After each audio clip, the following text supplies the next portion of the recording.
how to make a cheap greenhouse. Just get you some cattle panels. In this case I got 4.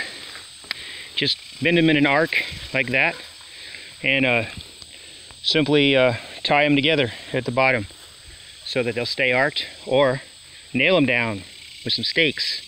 But just get them nailed down and arced over. And it's real easy. They don't have to be perfect. Look at that. It ain't perfect.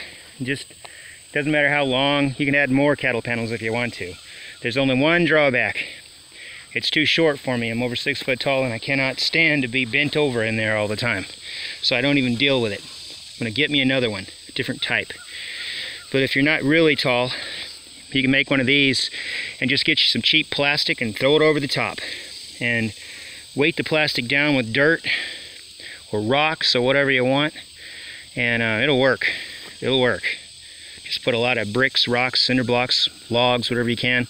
And then just lift the front up and walk in and drop the thing down when you get in. Lift it up and get out. Just as easy as can be. That's what I did. And just telling you how simple it is. That's a homemade greenhouse. It didn't cost very much.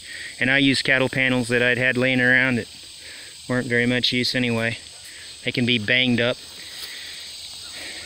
There you go.